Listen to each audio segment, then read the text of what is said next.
Hello everyone, welcome back to my channel. Today recipe వచ్చేసి mutton biryani. ఎలా చేయాలో చూసేద్దాం రండి. ఫస్ట్ మటన్ వాష్ చేసుకొని చిన్న కుక్కర్లో వేసుకొని కొంచెం వాటర్ వేసుకొని ఉప్పు పసుపు వేసుకొని అది ఉడికేంత వరకు విజిల్స్ పెట్టుకోవాలండి. ఎందుకంటే రైస్లోకి డైరెక్ట్గా వేసేస్తే ఉడకదు. తర్వాత ఏమో కుక్కర్ పెట్టుకొని అందులో ఆయిల్ వేసుకొని స్పైసెస్ ఏవైతే ఉన్నాయో బిర్యానీ లీఫ్, అలాగే చెక్క, లవంగము, యాలక్కి, అలాగే లోటస్ ఫ్లవర్ ఉంటే వేసుకోండి. అవి కొంచెం ఫ్రై అయినాక ఆనియన్ కట్ చేసి పెట్టుకుంటాం కదా, 3 to 4 వేసుకొనేసి బాగా వేపుకోవాలి.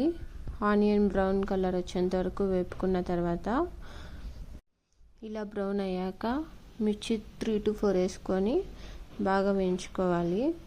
ఇది కూడా బాగా ఫ్రై అయినాక అల్లం వెల్లుల్లి పేస్ట్ 1 teaspoon వేసుకోండి.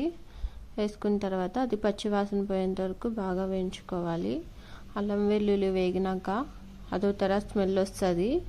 అలా అయిన తర్వాత టమాటా యాడ్ చేసుకున్నాం.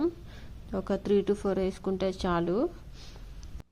మటన్ క్వాంటిటీని బట్టి టమాటో, ఆనియన్స్ 2 చూసి వేసుకోవాలి. నేనైతే 3 to 4 వేసుకున్నాను.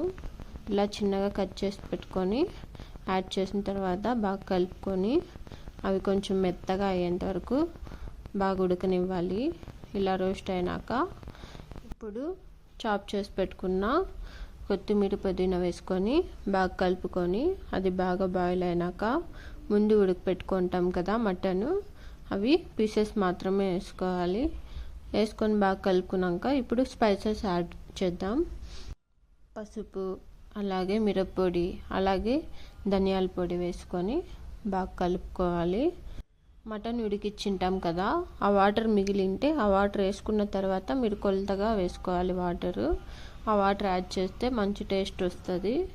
2 glasses వేసుకున్నాను. మిగతాదంతా మామూలు వాటర్ వేసుకొని కుక్కర్ విజిల్ పెట్టేస్తే అయిపోయింది. మీకు కన్నా నా రెసిపీ నచ్చినట్టయితే do like, share and subscribe to my channel. అలాగే ట్రై చేసి ఎలా ఉందో కామెంట్ చేయండి. Thank you. Bye bye.